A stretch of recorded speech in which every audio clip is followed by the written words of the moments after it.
Hello hello hello my ज्वालामुखीज, कैसे हैं सारे के सारे बच्चे। आई होप कि सारे के सारे बच्चे बिल्कुल फिट एंड फाइन और आज की हमारी क्लास के लिए बिल्कुल तैयार है। आज हम कौन सा चैप्टर पढ़ने जा रहे हैं, इसको हम बयां करेंगे एक शायरी के थ्रू।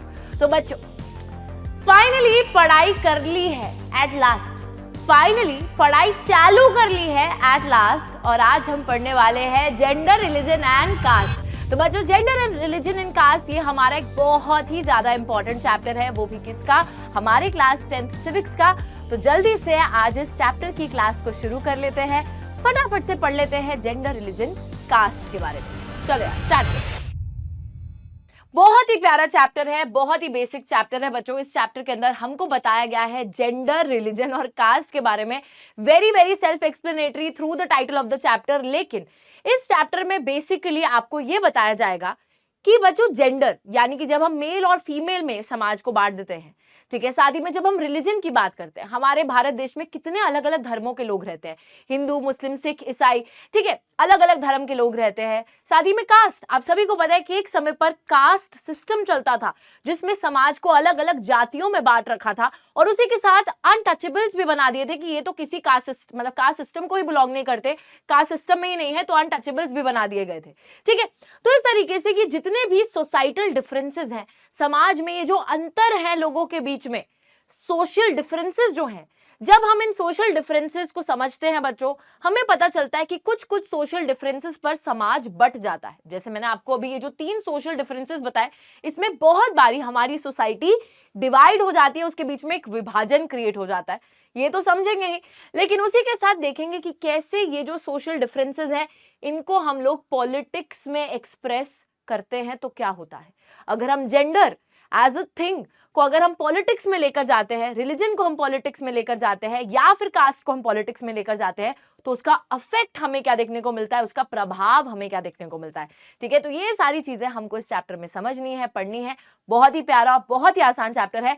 चलिए चालू करते हैं। सबसे पहले हम लोग अपने जेंडर डिविजन पर आएंगे। जेंडर एंड पॉलिटिक्स को बच्चों हम सबसे पहले समझेंगे।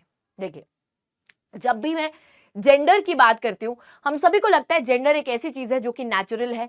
बल्कि बच्चों, आज ये मिसकंसेप्शन अपने दिमाग से आज के आज ही हटा लो। Gender is not at all natural. तो फिर नेचुरल क्या है? नेचुरल है सिर्फ एक चीज, वो है सेक्स।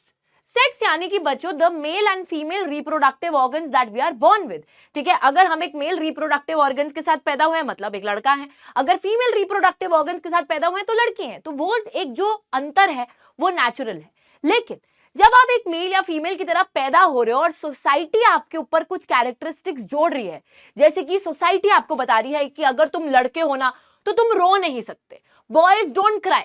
लड़कियां हैं तो हाँ वो तो सेंसिटिव है, बेचारी हैं, अबला नारी हैं, वो तो रोएंगी। साथ ही में अगर सोसाइटी आपको ये बता रही है कि लड़के जो है वो तो बहुत बढ़िया जो है गाड़ी चलाते हैं, लेकिन लड़कियां जो है दे आर बैड ड्राइवर्स। साथ ही में क्या होता है, लड़कों का फेवरेट कलर ब्लू, लड़कियों का फेवरेट कलर पिंक। जब बच्चे, मैंने आजकल देखा है कि जब बच्चे पैदा भी होते हैं तो हॉस्पिटल के अंदर भी जो ये पिंक या ब्लू है, तो अगर लड़की पैदा हो रही है तो पिंक कलर से सजा दिया जाता है रूम, अगर लड़का पैदा हो रहा है तो ब्लू कलर से सजा दिया जाता है। तो ये क्या बच्चे ने पहले से बताया है कि ये हमारा फेवरेट कलर है? नहीं, ऐसा सोसाइटी ने एज्यूम करके रखा है कि यही है। साथ ही में लड़कियां जो है वो किचन में खाना बनाने का काम करेंगी, घर में अपने बच्चों को संभालने का काम करेंगी, पति का ख्याल रखेंगी, और वहीं पे जो लड़के हैं वो बाहर जाके काम करके आएंगे। You know they will be the bread winner of the family, वो जाके कमाई करेंगे। ऑल दीज थिंग्स बच्चों, ये जितनी भी कैरेक्टरिस्टिक्स या स्टीरियोटाइप्स जिनको हम जोड़ देते हैं with the male and female sex, that makes up the gender. मतलब ये जितनी चीजें हमने जोड़ दी है ना कि एक लड़का है तो वो ऐसा होगा, लड़की है तो ऐसी होगी, इन चीजों को जो आपने जोड़ा है तो आपने क्या क्रिएट करा है? The society has created gender. Gender is a societal creation, it is not natural. और जेंडर डिवीजन जो है उसको नेचुरल अनचेंजेबल माना जाता था कि ये तो बदला ही नहीं जा सकता, बट अब हमें पता चला है कि जेंडर जो है वो सोसाइटी ने क्रिएट करा है, समाज ने क्रिएट करा है। अब बच्चों, इसी जेंडर डिवीजन के चलते कहीं ना कहीं एक पब्लिक और प्राइवेट डिवाइड आ जाता है। पब्लिक प्राइवेट डिवाइड का क्या मतलब है? प्राइवेट स्फेयर होता है घर तक सीमित। ऐसा माना जाता है कि घर तक औरत जो है वो सीमित है, लड़की जो है उसे घर में रहना है, घर में बच्चों का, पति का, सास ससुर का ख्याल रखना है, खाना बनाना है, ये सारी चीजें करनी है, तो वो उस घर तक लिमिटेड है। और पब्लिक स्फेयर इज घर के बाहर जाके काम करना, पॉलिटिकल राइट्स और ये सब चीजें एंजॉय करना, that is the male domain. ऐसा माना गया कि घर के बाहर का जो दायरा है वो आदमियों का है, घर के अंदर का जो दायरा है वो लड़कियों का है। तो पब्लिक प्राइवेट डिवाइड क्रिएट हो गया इस वजह से।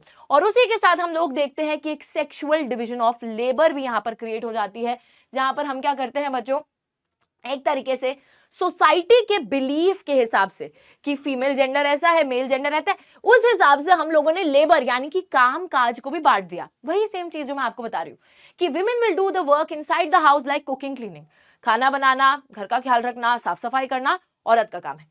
कितने सारे बच्चे हैं जिन्होंने, बच्चों आपने देखा होगा कि आपकी मम्मी एक हाउसवाइफ है और वो जो है घर का सारा काम करती है और इस काम का उन्हें कोई पैसा नहीं मिलता है और बहुत बारी तो अप्रिसिएशन भी नहीं मिलती है। ठीक है, तो आज ही जाके मम्मी को अप्रिशिएट करो, बहुत मेहनत का काम है। ठीक है, this is a full time job. साथ ही में women's work is not valued, does not gate recognition. महिलाओं के काम को ज्यादा वैल्यू नहीं दी जाती क्योंकि लगता है कि अरे तो फ्री में ही काम हो रहा है। ठीक है, क्योंकि उसके लिए आपको कोई पैसा नहीं मिल रहा है, you are not earning anything. जब मम्मी आपको स्कूल का टिफिन पैक करके देती है तो क्या आप पैसे देते हो उनको उस चीज के? नहीं देते ना। तो वही बात है, इस काम को वैल्यू नहीं मिलती है, रिकॉग्निशन नहीं मिलता है सोसाइटी के अंदर, इकोनॉमी के अंदर। और उसी के साथ आदमी जो काम करते हैं पब्लिक स्फेयर में, औरत प्राइवेट स्फेयर तक सीमित है, आदमी पब्लिक स्फेयर में। तो men will do all the work outside the house, घर के बाहर का जितना काम काज है वो आदमी लोग करेंगे। They are ready to take up women's work only when these jobs are paid for. औरतों का जो काम यहां पे माना गया है कि खाना बनाने का और सफाई करने का, ये सारा काम आदमी करेंगे कब? जब उन्हें इसी चीज का पैसा मिलेगा। तो आपने देखा होगा बच्चों की बाहर के जो रेस्टोरेंट्स होते हैं वहां पर आपको मेल शेफ दिख जाएंगे, आदमी लोग शेफ दिख जाएंगे, पर घर के अंदर औरत ही काम कर रही है।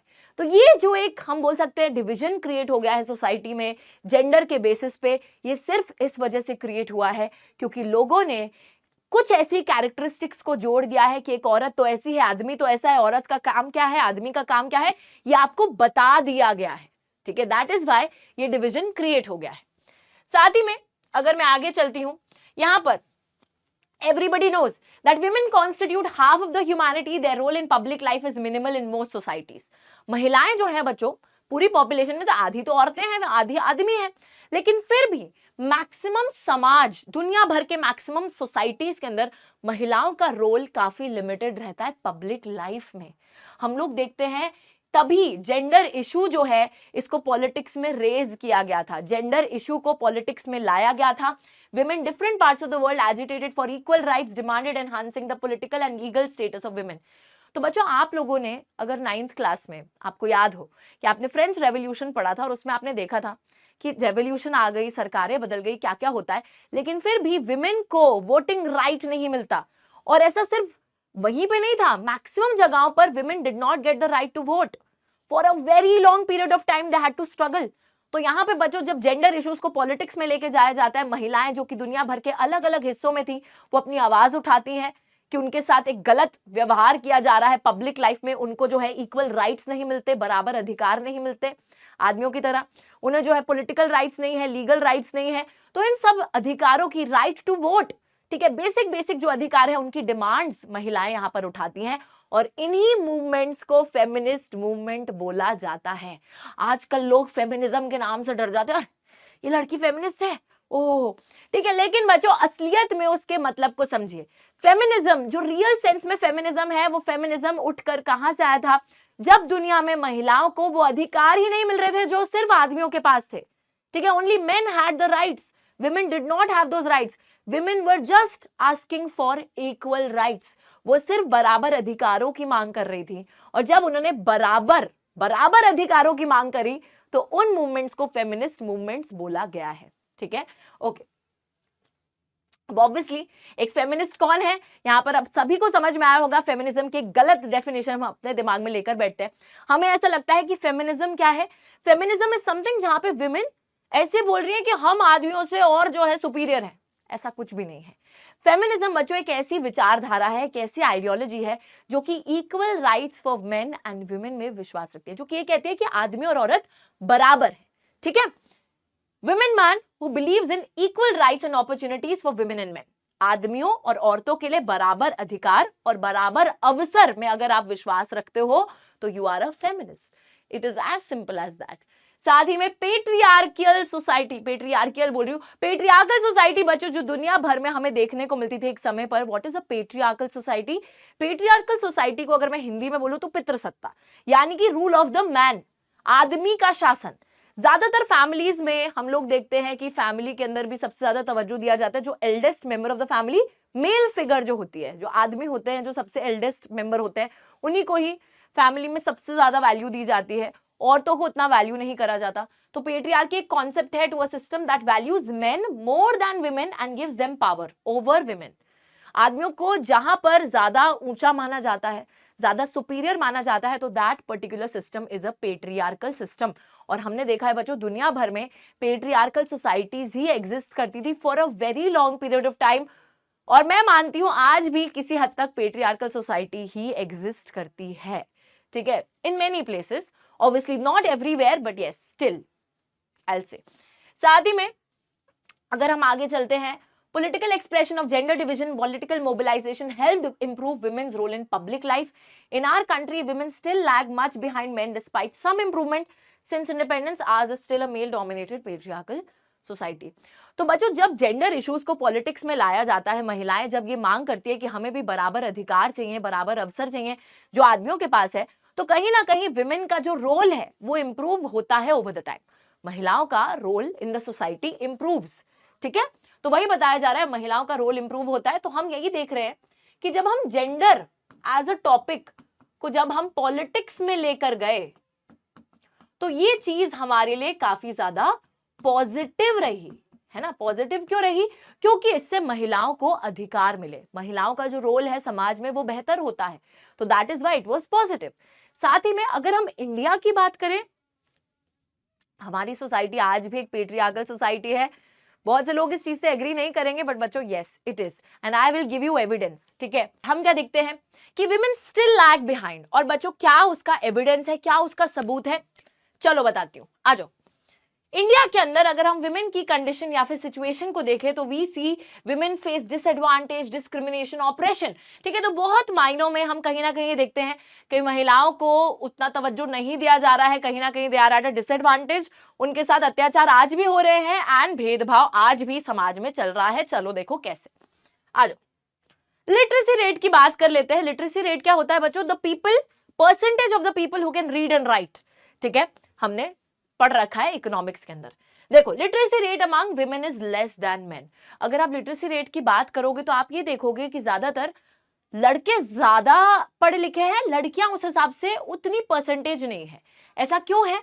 Small proportion of girl students go for higher studies, और बहुत कम ऐसी लड़कियां हैं जो कि चलो प्राइमरी एजुकेशन फिर भी अचीव कर लेंगी, बट हायर एजुकेशन के लिए उनको नहीं भेजा जाता।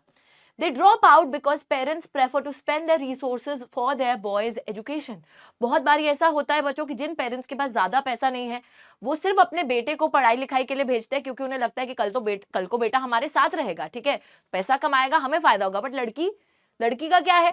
लड़की जो है कल को दूसरे घर चली जाएगी और उसको काम काज घर का ही करना है, तो इसके लिए पढ़ाई की क्या जरूरत है? तो बहुत पेरेंट्स जिनके पास कम रिसोर्सेज होते हैं वो अपने बॉयज एजुकेशन पे ज्यादा खर्च देते हैं, अपने बेटे की एजुकेशन पे ज्यादा लगा देते हैं पैसा, और अपनी बेटियों को नहीं पढ़ाते। तो इसी वजह से लड़कियों का लिटरेसी रेट कम रहता है एज कंपेयर टू मेन। साथ ही में उनको जो है हायर एजुकेशन या ज्यादा पढ़ाई लिखाई उनकी नहीं कराई जाती, क्योंकि यही सोचा जाता है कि उनका रोल सोसाइटी में क्या है, just to be limited to the private sphere, घर का काम करना, वही सब है। तो क्या करेंगे वो पढ़ लिख कर। उसी के साथ जॉब्स की अगर बात करें तो जो highly paid and valued jobs है वहां महिलाएं आपको कम दिखाई देंगी। जहां ज्यादा पैसे कमाए जाते हैं वहां पर लड़कियां कम दिखेंगी आपको। ऐसा क्यों है? और कुछ लोग बोलेंगे अरे मैम ये तो इसलिए है ना कि वो इतनी क्वालिफाइड नहीं है। क्यों नहीं है क्वालिफाइड? बच्चों अगर एक लड़का एक लड़की same level of education gain करेंगे तो दोनों को ही हाईली पेड वैल्यू जॉब्स मिलेंगी, बट लड़कियों का प्रपोर्शन कम क्यों है? क्योंकि वही एग्जैक्टली वही बात है कि उनको उस लेवल की पढ़ाई लिखाई कराई ही नहीं जाती। बहुत कम महिलाएं ऐसी हैं जो कि सेम लेवल ऑफ एजुकेशन हासिल कर पाती है जो लड़के हासिल कर पाते हैं, एंड इफ वो सेम लेवल ऑफ एजुकेशन हासिल करेंगी तो वो भी हाईली पेड वैल्यू जॉब्स में आपको दिख जाएंगी, बट प्रपोर्शन बहुत कम है। तो वही बात है, average Indian women works 1 hour more than the average man, but still पैसा भी उनको कम मिलता है।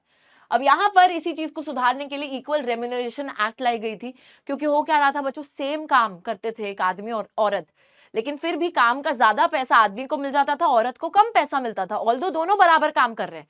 इसी की वजह से इक्वल रेम्यूनरेशन एक्ट को लाया गया इन द ईयर 1976। याद रखना, एमसीक्यू में पूछ लिया जाता है। It provides equal wages to be paid for equal work, कि अगर दोनों ही बराबर काम कर रहे हैं तो बराबर दिहाड़ी, बराबर पैसा मिलना चाहिए उस काम का। Okay, they are paid less than men even when they both do exactly the same work. तो ये प्रॉब्लम थी और इस प्रॉब्लम के सोल्यूशन के लिए इक्वल रेम्यूनरेशन एक्ट को लाया गया। साथ ही में female abortion, another very critical problem that was seen in the Indian society for a very long time, still persists. ठीक है, ओके, तो यहां पर हम देखते हैं some parents prefer to have sons, find ways to have the girl child aborted before she is born. This was sex selective abortion. This led to a decline in the child sex ratio, number of the girl children per 1000 boys. बच्चों हम सभी को पता है, ठीक है, कि क्या होता था हमारी इंडियन सोसाइटी में, बहुत बारी पेरेंट्स सेक्स डिटर्मिनेशन करा लेते थे, पता लगवा लेते थे बच्चे के पैदा होने से पहले कि उसका सेक्स क्या है, कि वो लड़का है या लड़की है। और जब उन्हें पता चलता था कि लड़की पैदा होने वाली है तो फिर वो अबॉर्ट करा देते थे, उस बच्चे की हत्या करा देते थे पैदा होने से पहले ही। क्यों ऐसा था? क्योंकि दे प्रेफर कि हमारा बेटा होना चाहिए, बेटी नहीं होनी चाहिए। ठीक है, बहुत बारी आपने ऐसा देखा होगा, मैंने तो सुना भी है। आप सोचो, अच्छे खासे अर्बन एरिया में रहकर, अच्छे खासे एजुकेटेड लोगों के बीच में रहकर, still people might have heard this thing, might have heard this mentality कि लड़का होना चाहिए था, लड़की हो गई।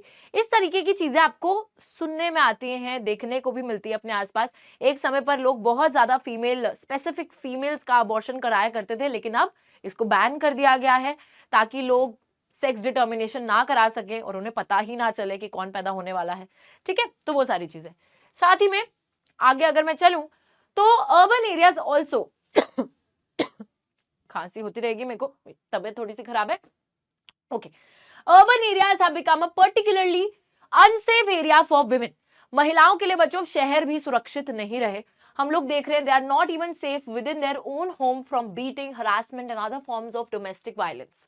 अपने घर के दायरे में भी महिलाएं जो है सुरक्षित नहीं है, उनके साथ बहुत अत्याचार हो रहा है, पिटाई हो जाती है, डोमेस्टिक वायलेंस हो जाता है, हरासमेंट हो जाता है। ठीक है, कभी कभी पहले क्या बहुत सारे ऐसे केसेस आते थे कि एक लड़की डाउरी लेके नहीं गई है ना, बहुत पैसा लेके नहीं गई अपने ससुराल, तो उसको मार रहे हैं, पीट रहे हैं, हैरेस कर रहे हैं, अत्याचार कर रहे हैं उसके साथ। तो ये सारी चीजें होती हैं। तो ये तो बच्चों आपने देखा कि कैसे डिसएडवांटेज ऑपरेशन वगैरह इंडिया में विमेन फेस कर रही हैं। उसी के साथ यहाँ पर बात करते हैं उनके पॉलिटिकल रिप्रेजेंटेशन की। राजनीतिक तौर पर क्या उनको उतना रिप्रेजेंटेशन मिल रहा है कि नहीं? Let's have a look. देखो, proportion of women in the legislature, Lok Sabha Rajya Sabha की बात करो, लेजिस्लेचर, स्टेट लेजिस्लेचर की भी अगर आप बात करो, वहां पे बहुत कम महिलाएं आपको देखने को मिलेंगी। गवर्नमेंट में cabinets largely all mail even when a woman becomes the chief minister और द प्राइम मिनिस्टर। अगर एक औरत चीफ मिनिस्टर बन जाए या प्राइम मिनिस्टर तक बन जाए तो भी बच्चों कैबिनेट मिनिस्टर्स जो रहेंगे वो ज्यादातर आपको आदमी ही देखने को मिलेंगे। पॉलिटिक्स में ज्यादातर आपको आदमी ही देखने को मिलेंगे, औरतें तो बहुत ही कम दिखाई देंगी। यहाँ पे आप देख सकते हो different regions of the world में सबसे ज्यादा रिप्रेजेंटेशन महिलाओं की नॉर्डिक कंट्रीज में है। कौन कौन सी नॉर्डिक कंट्रीज होती है मेरे को कमेंट सेक्शन में बताना, नॉर्डिक कंट्रीज क्या क्या हो जाएंगी। साथ ही में अगर हम इंडिया की बात करें, देखो इंडिया में वर्ल्ड एवरेज के हिसाब से हम बहुत नीचे हैं। हमारी कंट्री में women representation is very very less in the political sphere. यहाँ पे एक कार्टून भी है जहां पे सारे जितने आदमी हैं, जितने मेल मिनिस्टर्स हैं, उन्होंने घेर रखा है पार्लियामेंट को। यहाँ पे ऊपर भी जो है आदमी है, नीचे भी हर गेट पे आदमी खड़े हैं और एक औरत है जो एक तरीके से बिल लेके खड़ी है और उनको बोल रहे don't worry we will find a way for you, कि चिंता मत करो हम आपको भी रिप्रेजेंटेशन देंगे। लेकिन यहाँ पे हो क्या रहा है, यहाँ पे यही पता चल रहा है कि they are not ready to give entry to the women only. महिलाओं को एंट्री देने को तैयार नहीं है, बट झूठा वादा कर रहे कि यार चिंता मत करो आपको भी रिप्रेजेंटेशन मिलेगी। तो ऐसा हो तो नहीं रहा है लेकिन। ठीक है, चलिए फाइनली यहाँ पर देखते हैं 1/3 of seats in the local government bodies, panchayat municipalities में नाउ रिजर्व फॉर वुमेन। बच्चों हमने फेडरलिज्म चैप्टर में पढ़ा था कि कैसे लोकल गवर्नमेंट के अंदर महिलाओं को 1/3 सीट्स जो है उनके लिए रिजर्व करी गई हैं। तो वहां पर तो विमेन के पास रिप्रेजेंटेशन है, लेकिन हम लोग देखते हैं बहुत समय तक हमारी जो लेजिस्लेचर है, ठीक है, वहां पर नेशनल लेवल पे बिल्कुल महिलाओं के पास रिप्रेजेंटेशन नहीं होता था। A bill with the proposal was pending before the parliament for many decades, and in 2023 the Nari Shakti Vandan Adhiniyam, which is the Women's Reservation Act 2023, has been passed, which will give 33% reservation of seats for women in Lok Sabha, state legislative assemblies and also Delhi Assembly. तो अब जितनी state legislatures हैं, लोकसभा है, Delhi assembly है, वहां पर महिलाओं को 33% सीट्स रिजर्व्ड मिलेंगी। लेकिन ये बिल बहुत टाइम के बाद पास हुआ है गाइस, फाइनली पास हो गया और रिजर्वेशन तो दी जाएगी, लेकिन बात यह है कि बिल तो पास हो गया बट अभी तक लागू नहीं हुआ है, इंप्लीमेंट नहीं हुआ है। तो जब इंप्लीमेंट होगा तब रिजर्वेशन जरूर दी जाएगी। ठीक है, चलिए तो बच्चों यहां पर फाइनली एक थोड़ी सी विक्ट्री हमें देखने को मिलती है। अब जरा ये टॉपिक जो है इसको पूरा हम रिकैप कर लेंगे, जैसे कि हमारा एक रिचुअल है कि हम टॉपिक्स को रिकैप करते हैं। तो चलो रिकैप कर लेते हैं। हमने यहाँ पे जेंडर की बात करी है बच्चों। जेंडर बेसिकली एक ऐसा सामाजिक अंतर है कि आदमी औरत के बीच में, जो कि एक डिवीजन क्रिएट करता है, जो कि एक विभाजन क्रिएट करता है। अब हमने क्या देखा है जेंडर डिवीजन में, सबसे पहले we talked about the sexual division of labour.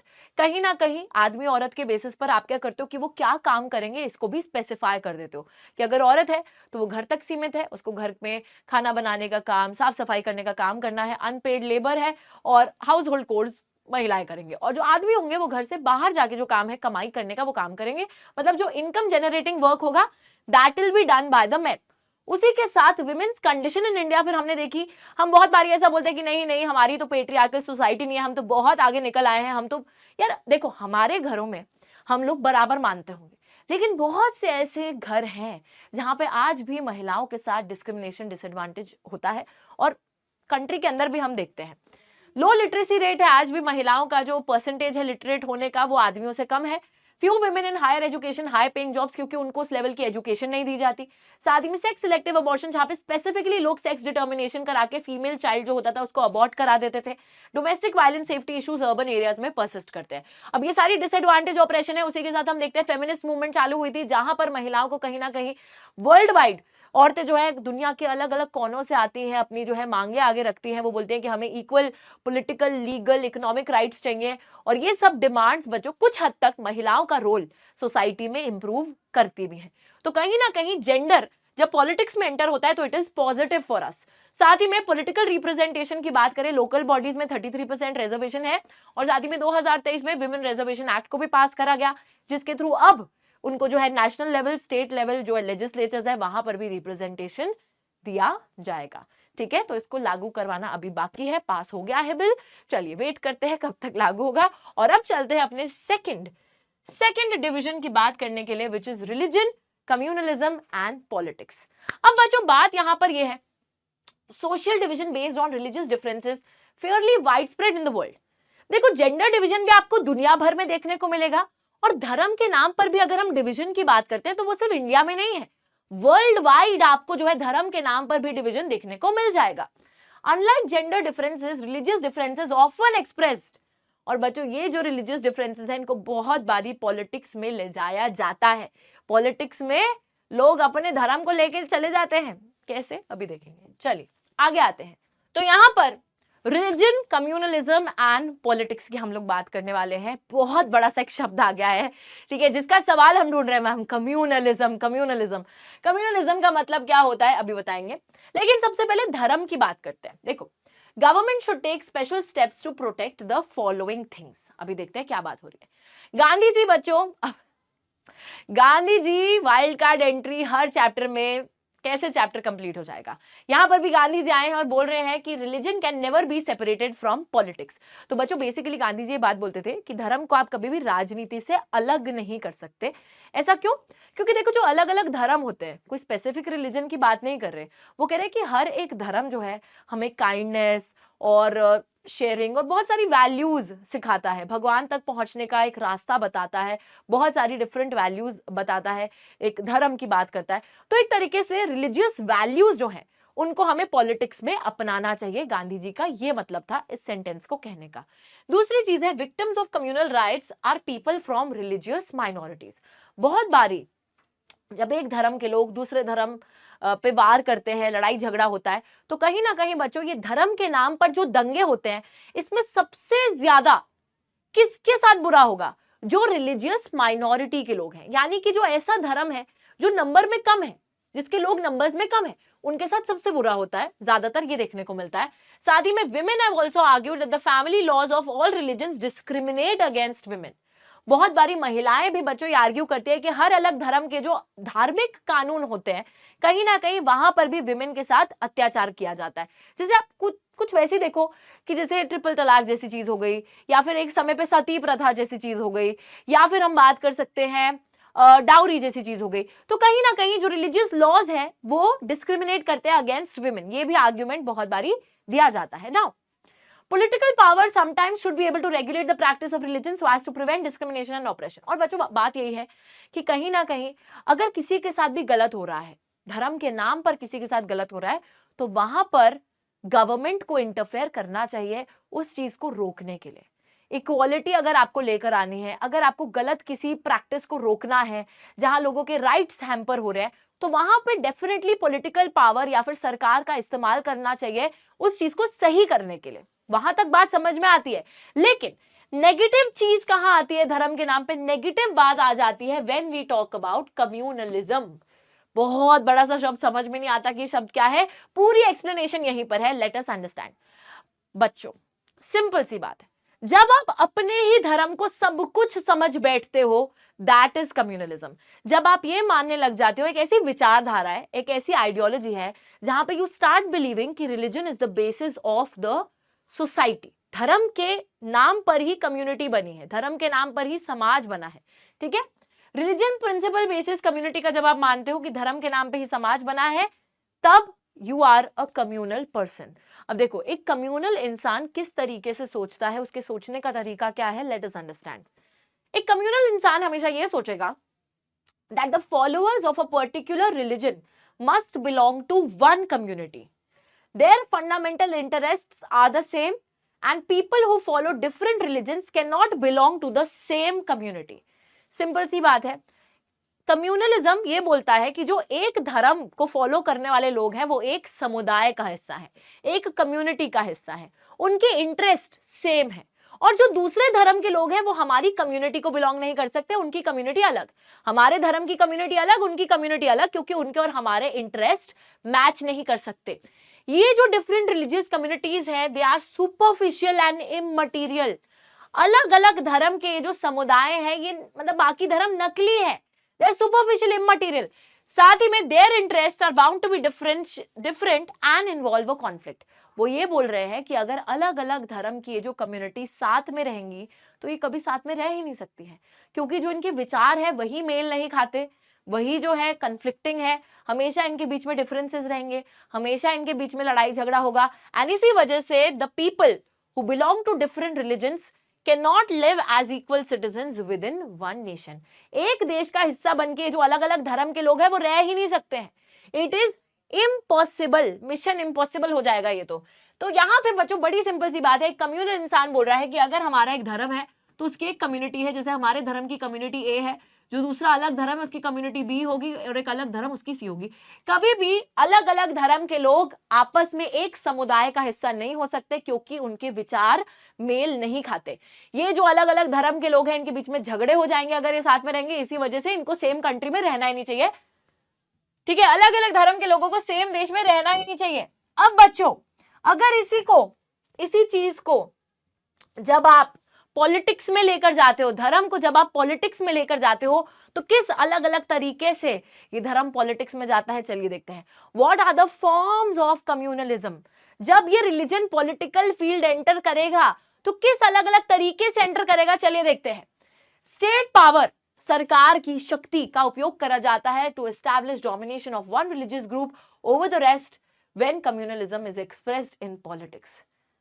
सरकार के ऊपर बच्चों एक तरीके से आप अपने सरकार के ऊपर कब्जा करके आप अपने धर्म को प्रमोट करना चाहते हो और आप ये मानते हो कि आपका धर्म सबसे ऊंचा है, बाकी सारे धर्म आपके नीचे हैं, आपका धर्म सबसे सुपीरियर है और आप अपने धर्म की डोमिनेंस को, प्रभुत्व को एस्टैब्लिश करना चाहते हो। That is what happens when communalism enters politics. Let's see. Number 1, most common form of expression of communalism involves, यहां पे ध्यान से समझना है इस चीज को, religious prejudice, stereotype, superiority of one's religion over the others. सबसे पहली चीज है बच्चों, यहां दिमाग से कम्युनलिज्म चालू होता है। जब आप ये मानने लगते हो कि आपका जो धर्म है वो सुपीरियर है, सबसे ऊंचा हमारा धर्म है, बाकियों का धर्म तो भाई कहीं आता ही नहीं। साथ ही में आप कहीं ना कहीं कुछ विचार बनाने लग जाते हो दूसरे धर्मों को लेकर, प्री कंसीव्ड नोशन, पहले से ही मान ली किसी किसी चीज को, किसी बात को, क्या अरे ये धर्म के लोग ये तो ऐसे होते हैं, तो गंदगी में रहते हैं, है ना, ऐसे मतलब नेगेटिव स्टीरियोटाइप्स बना लेते हो आप उनको लेकर, रिलीजियस प्रेजुडिस और स्टीरियोटाइप नेगेटिव, कि आपको लगता है कि हमारे ही धर्म के लोग बेस्ट हैं, और ये जो धर्म के लोग हैं ना ये साफ सफाई नहीं रखते, ये जो है ना ऐसे करते हैं, ये बेसिकली जैसे आपको याद होगा क्या होता था नाजी जर्मनी का, जब हमने पढ़ा था वहां पर आपने देखा था कैसे ज्यूज को लेकर स्टीरियोटाइप्स बना दिए थे कि ज्यूज ऐसे लोग हैं जो ज्यादा रेट ऑफ इंटरेस्ट चार्ज करते हैं, ऑल्दो नहीं करते होंगे, बट आपने एक स्टीरियोटाइप बना लिया है, पहले से ही एक विचारधारा बना ली है कि ये तो ऐसे ही होते हैं, these are like this only. तो इस तरीके से दिमाग से ही वो कम्युनलिज्म शुरू हो जाता है, जहां पे आपका धर्म सुपीरियर है, बाकियों का इंफीरियर है, और उसको लेके आपके पास कुछ ना कुछ प्री कंसीव नोशन है। Communal mind will often lead to political dominance through religion. अब जो देखो मेजॉरिटी रिलीजन के लोग हैं, जो जैसे एक देश है वहां पे जिस धर्म के लोग ज्यादातर हैं, वो क्या कोशिश करेंगे कि हमारे लीडर्स पॉलिटिक्स में आ जाए, वही लीडर्स क्या करें, हमारी मेजॉरिटेरियन डोमिनेंस एस्टैब्लिश कर दे, जो मेजॉरिटी धर्म है उसका डोमिनेंस एस्टैब्लिश कर दे कंट्री के अंदर, और सिर्फ उसी धर्म की चले, बाकी धर्मों की ना चले, ठीक है। तो मेजॉरिटेरियन डोमिनेंस, याद होगा पावर शेयरिंग का चैप्टर, जब सिन्हाला लीडर्स को चुना गया था और उन्होंने बच्चों कुछ ऐसा ही करा था, उन्होंने अपने बुद्धिज्म धर्म को प्रमोट करा था और बाकी सारे धर्मों को निग्लेक्ट करा था। उसी तरीके से कम्युनल माइंड सोचता है कि जो मेजॉरिटी है वो हमेशा मेजॉरिटेरियन डोमिनेंस हासिल करने का सोचेगी, और जो माइनॉरिटी है, अगर माइनॉरिटी जो नंबर में कम धर्म के लोग हैं, वो क्या सोचेंगे कि हमें इस देश से अलग होना है, हमें एक सेपरेट पॉलिटिकल यूनिट चाहिए, देश से अलग होने की बात करेंगे, अलगाववाद की बात करेंगे, सेपरेटिज्म की बात करेंगे, दिल से कि we want to make another country, हमें अलग होना है, ठीक है। तो तमिल ईलम की जो बात हुई थी वो क्या था, अगेन दैट वाज तमिल्स जो थे वो तमिल ईलम की बात कर रहे थे, एक सेपरेट जो है यूनिट की बात कर रहे थे, तो बच्चों वो सेपरेटिज्म आ गया था माइनॉरिटी कम्युनिटी के अंदर।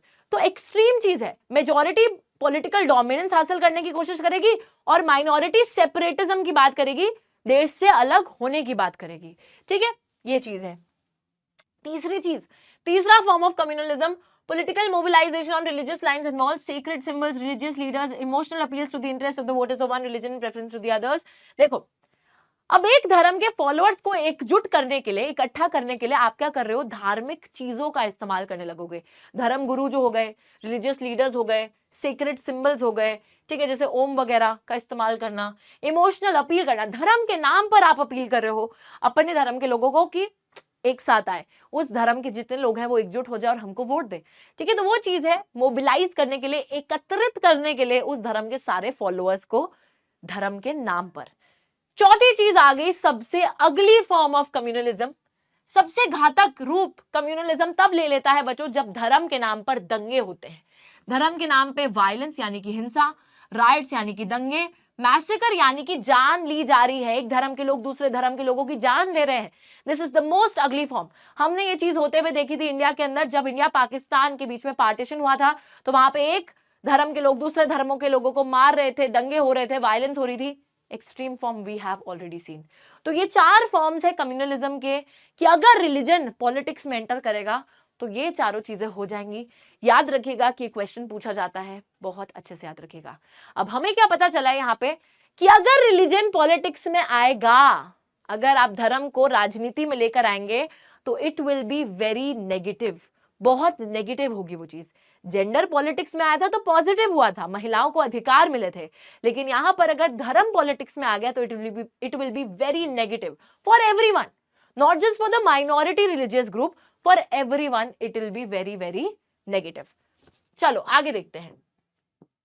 अब बच्चों आप सभी को पता है कि हमारा देश सेक्युलरिज्म पे चलता है ना, हमारा देश एक सेक्युलर स्टेट है, ऐसा हम बोलते तो हैं कि our country is a secular country. Secular होने का मतलब होता है separation of religion from the state, कि धर्म और सरकार दो अलग चीजें हैं, ठीक है, कि सरकार आपके धार्मिक मसलों में इंटरवीन नहीं करेगा। अब बात यह होती है कंट्री का कोई ऑफिशियल रिलीजन नहीं है, नो ऑफिशियल रिलीजन, कोई एक धर्म नहीं है जिसको हम प्रमोट कर रहे हैं, वैसा भी कुछ नहीं है।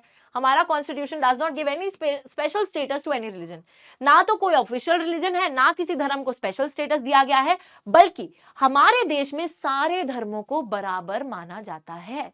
उसी के साथ it provides to all individuals communities the freedom to profess, practice, propagate any religion और नॉट टू फॉलो एनी। साथ ही में देश के अंदर जितने भी लोग हैं उन सभी को यह आजादी दी गई है कि आपको कोई भी धर्म है उसको मानना है, उसको फैलाना है, उसकी प्रैक्टिसेस में एंगेज होना है, you are free to do so. अगर कोई धर्म नहीं भी मानना, अगर आपका मन है कि नहीं हमें कोई धर्म नहीं मानना, तो इट्स ओके, मत मानो, ठीक है, कोई जबरदस्ती नहीं है। साथ ही में बच्चों, The Constitution prohibits discrimination on the grounds of religion। धर्म के नाम पर आप जो है भेदभाव नहीं कर सकते किसी के साथ भी। साथ ही में allows the state to intervene in the matters of religion to ensure equality and a secular constitution is necessary but not sufficient। देखिए बच्चों, कभी कभी मैंने आपको एक चीज बताई थी स्टार्टिंग में कि एक सेक्युलर कंट्री का मतलब है कि जो गवर्नमेंट है और जो धर्म है वो सेपरेट रहेगा, अलग रहेगा। पर कभी कभी क्या होता है कि बच्चों गवर्नमेंट को धार्मिक मामलों में इंटरफेयर करना पड़ता है, ठीक है। अगर धर्म के नाम पे आप किसी की बलि चढ़ा रहे हो, धर्म के नाम पे आप जो है किसी के साथ वायलेंस कर रहे हो, किसी की हत्या कर रहे हो, किसी का हो सकता है कि आप इक्वालिटी हैम्पर कर रहे हो, जैसे ट्रिपल तलाक में क्या हो रहा है, विमेन के साथ गलत हो रहा था, तो it was hampering the equality. तो बेसिकली ऐसी चीजों में जहां पर किसी के साथ गलत हो रहा है धर्म के नाम पे, वहां पर government will have to interfere, ठीक है, सिर्फ उन्हीं मामलों में जहां गलत हो रहा है। तो इक्वालिटी इंश्योर करने के लिए गवर्नमेंट विल इंटरफेयर। साथ ही में एक बात और बोली गई है कि सेक्युलर संविधान का होना जरूरी है, नेसेसरी है, बट काफी नहीं है, सफिशिएंट नहीं है कम्युनलिज्म से छुटकारा पाने के लिए, क्योंकि कम्युनलिज्म तो दिमाग में है ना। तो कॉन्स्टिट्यूशन से क्या होगा, वहां लिख दिया है हमने, हम डेफिनेटली उसको जिस हद तक हो सकता है फॉलो करते हैं, बट अगेन होना जरूरी है बट काफी नहीं है। इसी के साथ बच्चों रिलीजन वाला भी टॉपिक कंप्लीट होता है। यहाँ पर एक कार्टून है, आप देख सकते हो। तो इस कार्टून के अंदर हर रिलीजन के सिंबल्स आपको दिख जाएंगे। इस चेयर पे रॉकिंग चेयर है, ठीक है, और उस चेयर पे आपको जैसे क्रिश्चियनिटी, सिखिज्म, इस्लामिक रिलीजन, हमारा हिंदू रिलीजन, सभी के आपको जो है यहाँ पर सिंबल्स दिख जाएंगे। बेसिकली लिखा जा रहा है this chair is for the CM designate to prove his secular credentials, there will be plenty of rocking. तो सीएम डेजिग्नेट ने एक चेयर बनवाई है और यहाँ पे बेसिकली क्या है, अलग अलग धर्मों को एक तरीके से दिखाने के लिए कि you know I am secular, मैं धर्म निरपेक्ष हूं, वो दिखाने के लिए उन्होंने चेयर बनाई है। हर जो है धर्म का सिंबल को इस्तेमाल करा गया है, बट लिखा है नीचे there will be plenty of rocking, in the sense कि ये जो है बहुत दिक्कत आएगी इस चीज से, क्योंकि सारे धर्मों को आपने एक साथ लेकर आ गए आप सिंबल्स को, तो लड़ाई झगड़े होते हैं ना इस वजह से। चलिए अब बच्चों रिलीजन के अंदर सबसे पहले हमने बात करी कम्युनलिज्म की।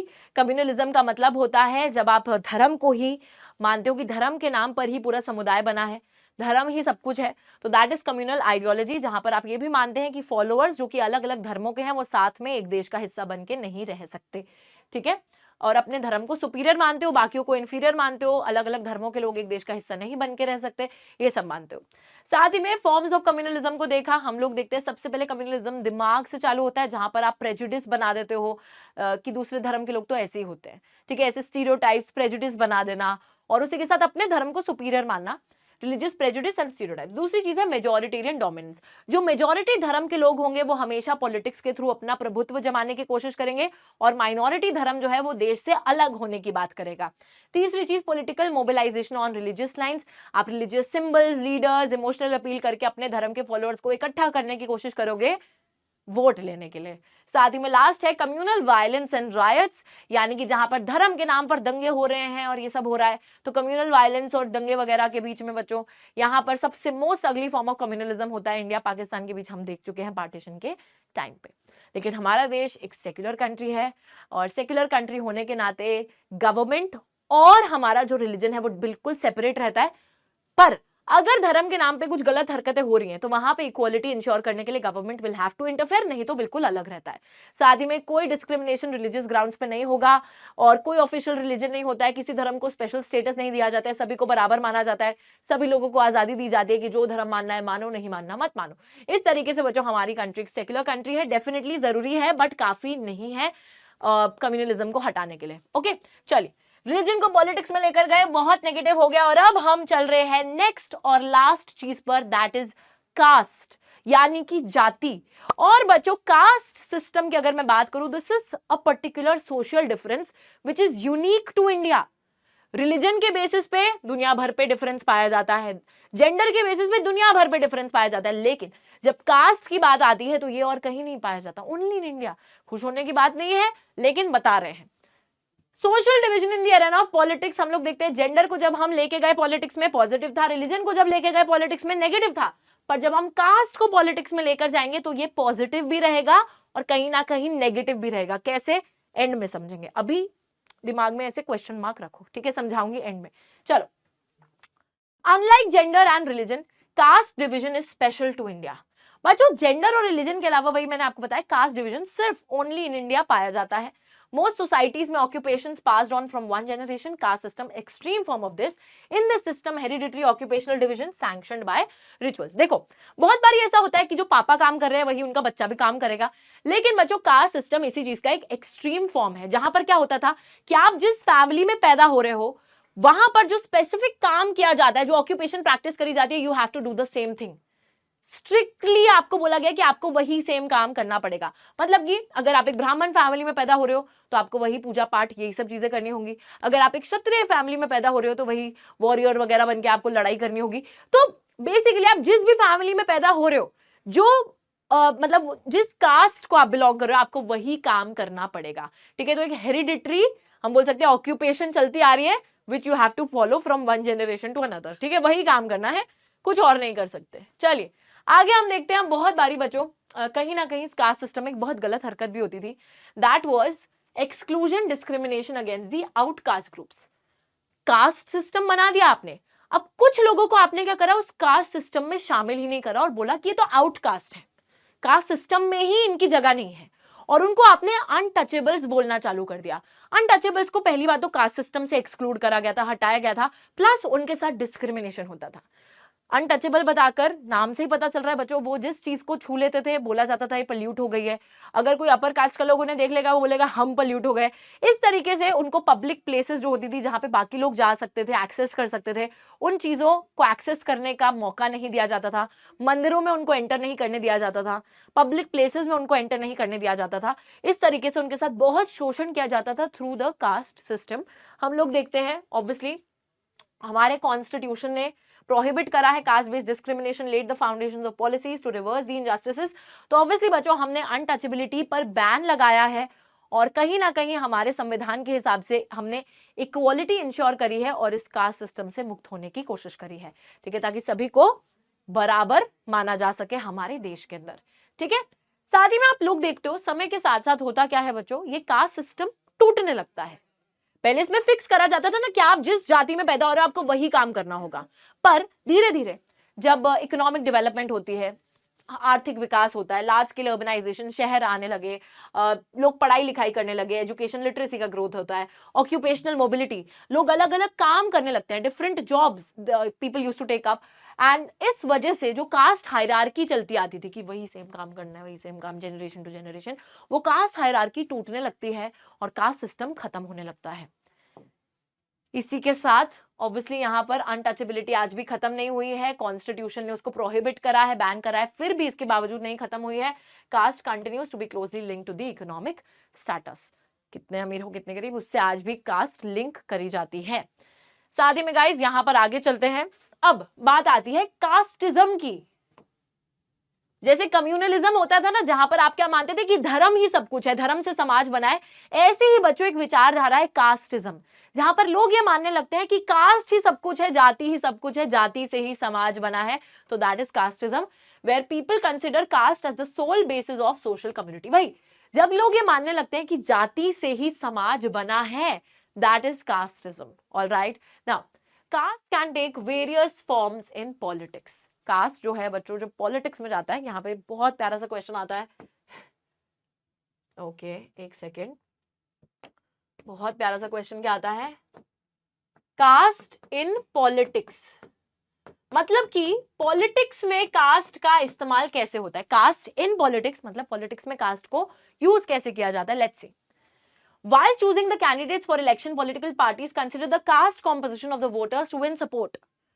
बहुत बारी बच्चों पॉलिटिकल पार्टीज क्या करती हैं, जैसे अगर इस जगह पर चुनाव होने वाला है, इस एरिया में कॉन्स्टिट्यूएंसी में चुनाव होने वाला है, यहां पर पॉलिटिकल पार्टी देखेगी कि कौन सी जाति के लोग ज्यादा हैं और जिस कास्ट के लोग उनको ज्यादा दिखाई देंगे, पता चलेगा कि हाँ ये जो जाति है ना इसके लोग यहाँ ज्यादा मौजूद हैं, उसी सेम कास्ट ग्रुप का कैंडिडेट वो इस पर्टिकुलर कॉन्स्टिट्यूएंसी से नॉमिनेट करा देंगे, मतलब वहां पे उसको कैंडिडेट भिजवा देंगे इलेक्शन के लिए।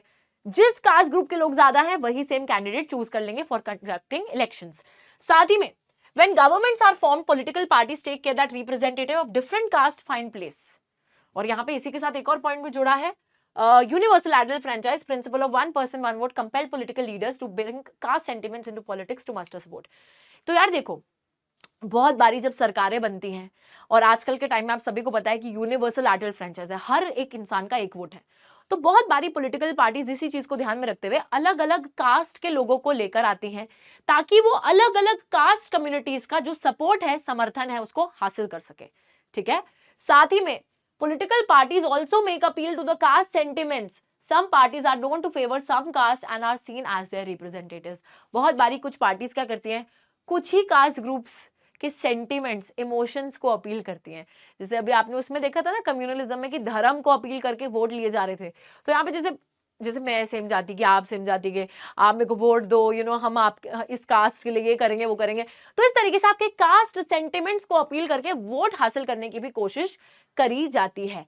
इस तरीके से बच्चों कास्ट को पॉलिटिक्स में लाया जाता है while choosing candidates also, while bringing like representatives of different candidates in the government, कहीं ना कहीं कास्ट को ध्यान में रखा जाता है।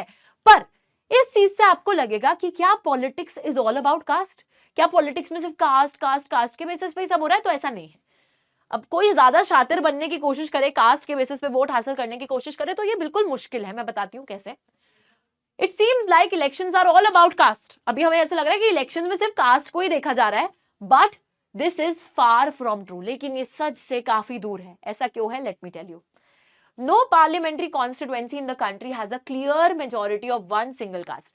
कोई भी ऐसी कॉन्स्टिट्यूएंसी बच्चों है ही नहीं हमारे कंट्री में जहां पे किसी एक जाति की क्लियर मेजॉरिटी हो। 50% से ज्यादा कोई कास्ट ग्रुप मौजूद ही नहीं है किसी कॉन्स्टिट्यूएंसी में। तो अगर आप सिर्फ मेजॉरिटी के बेसिस पे चुनोगे कैंडिडेट कि चलो इस कास्ट ग्रुप की मेजॉरिटी है, इस कैंडिडेट को उतार देते हैं इलेक्शन में, तो ऐसा नहीं हो पाएगा। ठीक है, साथ ही में चलो अगर आप लोग किसी कास्ट ग्रुप को देखकर किसी कैंडिडेट को उस कॉन्स्टिट्यूएंसी से इलेक्शन लड़वा भी रहे हो, फिर भी no party wins the votes of all voters of a caste और कम्युनिटी। सारे जो वोट होंगे उस पर्टिकुलर कास्ट के वो आप जीत भी नहीं पाओगे। ऐसा क्यों है? क्योंकि many political parties will put up candidates from the same caste. Simple सी बात है। देखो मैं आपको एक एग्जांपल के साथ समझाती हूँ। सपोज ये कॉन्स्टिट्यूएंसी है और यहाँ पे हमने देखा कि चलो 50% तक तो होंगे ही नहीं, कुछ 30% या 40% यहाँ पे राजपूत रहते हैं। आपको लगा यार अच्छे खासे परसेंटेज में राजपूत है, तो हम क्या करते हैं, अपनी पार्टी के थ्रू एक राजपूत कैंडिडेट को यहाँ पर इलेक्शन लड़वाते हैं। हमने राजपूत कैंडिडेट उतारा, दूसरी पार्टीज ने भी देख लिया, तो वो भी तो राजपूत कैंडिडेट उतार देंगे। अब बच्चों इन्हीं में ही वोट डिवाइड हो जाएगा ना, तो सारे जो राजपूत कम्युनिटी है उसके वोट आपके कैंडिडेट को नहीं मिलेंगे, वो वोट्स बट जाएंगे सभी में। तो ये वाली बात हो रही है। एक तो किसी भी जाति की क्लियर मेजॉरिटी नहीं है, प्लस अगर आप कास्ट को देखकर किसी कैंडिडेट को उतार रहे हो तो बाकी पार्टीज भी कास्ट को देख के कैंडिडेट उतारेंगी और जो वोट्स हैं वो बट जाएंगे अलग अलग कैंडिडेट्स में। सारे उस कम्युनिटी के वोट आपको नहीं मिलेंगे। साथ ही में ruling party sitting MP MLA lose in the country. हम बहुत बार ऐसे देखते हैं, तो जो लोग मेंबर ऑफ पार्लियामेंट या member of legislative assembly MLA या एमपी बन भी जाते हैं, बहुत बारी वो भी हारते हैं इलेक्शंस। ऐसा नहीं है कि परमानेंटली जीत जाते हैं, बहुत बारी हारते भी हैं। और कहीं ना कहीं voters have a stronger attachment to the political parties which is stronger than their attachment to their caste or community। और बहुत बारी जो वोटर है जिसको वोट देना है उसका जो अटैचमेंट है अपनी पॉलिटिकल पार्टी के साथ वो ज्यादा मजबूत है rather than their caste। Caste से इतना अटैचमेंट नहीं है, पॉलिटिकल पार्टी से ज्यादा अटैचमेंट है, उस हिसाब से वोटर वोट देता है। ओके, तो ये वाली बात को ध्यान रखिएगा। अब यहां पर आगे आते हैं और अब देखते हैं और क्या बात हो रही है। दूसरी बात हो रही है बच्चों, अब जो है कास्ट में पॉलिटिक्स खेली जा रही है, कास्ट के अंदर पॉलिटिक्स खेली जा रही है। तो it is not just the politics, politics में ही ऐसा नहीं है कि कास्ट का इस्तेमाल हो रहा है, बल्कि कास्ट के अंदर पॉलिटिक्स खेली जा रही है, कास्ट भी पॉलिटिसाइज हो गई है, ठीक है। Politics influences the caste system, caste identities by bringing them into the political arena. तो कहीं ना कहीं कास्ट को भी पॉलिटिक्स खेलनी पड़ रही है बच्चों। यहाँ पर क्या हो रहा है समझेगा, कास्ट के अंदर पॉलिटिक्स। देखो कंफ्यूज मत होइएगा, जब बात हो रही है पॉलिटिक्स इन कास्ट की, इसका ये मतलब है यहां पर कि हम लोग कास्ट के अंदर, जाति का जो ग्रुप है, कास्ट जो है, उसके अंदर पॉलिटिक्स खेल रहे हैं। और जब बात हो रही है कास्ट इन पॉलिटिक्स की, उसका मतलब है कि आप राजनीति में कास्ट को कैसे यूज कर रहे हो। Okay, now we come to the next thing. इसको ध्यान से 2 बार ही सोचना, तब तुम्हें क्लियर होगी ये बात। देखो, this can take several forms. अब कास्ट के अंदर पॉलिटिक्स कैसे खेली जा रही है, चलो देखते हैं। Every caste group tries to become bigger by incorporating within it the neighbouring caste और सब कास्ट। तो यार जो सब कास्ट हैं, दूसरी कास्ट हैं, जो कहीं ना कहीं थोड़ी बहुत हम रिलेटेड है हमारे से, तो कास्ट ग्रुप्स क्या करते हैं, उन सब कास्ट और नेबरिंग कास्ट को भी अपने साथ शामिल करने की कोशिश करते हैं, ताकि जो उनका सपोर्ट बेस है वो बढ़ता जाए। बहुत बारी ऐसा होता है गाइज कि पार्टीज, जो कास्ट ग्रुप्स है, they are required to enter into a coalition with other caste communities and enter into dialogue negotiation. बहुत बारी एक कास्ट के ग्रुप दूसरे कास्ट ग्रुप के साथ मिल जाते हैं, गठबंधन बना लेते हैं, अगेन ताकि उनका सपोर्ट बेस बढ़ जाए। और बच्चों आजकल के टाइम पे आपको कुछ फॉरवर्ड बैकवर्ड कास्ट देखने को मिलेंगे, जो असली में कोई कास्ट ग्रुप नहीं है, बट लोगों ने क्या करा है, जैसे जो जनरल कैटेगरी के लोग हैं वो कह रहे हैं हम फॉरवर्ड कास्ट, तो उनके अलग डिमांड्स हैं। और जो बैकवर्ड कास्ट जिनके साथ एक समय पे बहुत शोषण हुआ, तो जितनी कास्ट जिनके साथ अत्याचार हुआ वो सब साथ में आके मिल गई, और उन्होंने बोला कि वी आर बैकवर्ड कास्ट के हमारे साथ शोषण हुआ है।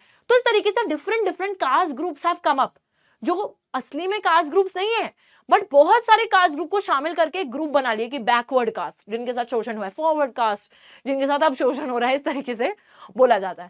ओके, नाउ आगे आओ, लास्ट चीज देखो इस चैप्टर में। अब पूछा जा रहा है कि जब आप कास्ट को पॉलिटिक्स में लेकर आते हो, जिस सवाल को मैंने आपको बोला था दिमाग में ऐसे क्वेश्चन मार्क की तरह रखना, कि कास्ट जब पॉलिटिक्स एंटर करता है तो कहीं ना कहीं it is positive as well as it's negative. Positive भी है, नेगेटिव भी है। कैसे, लेट मी टेल यू।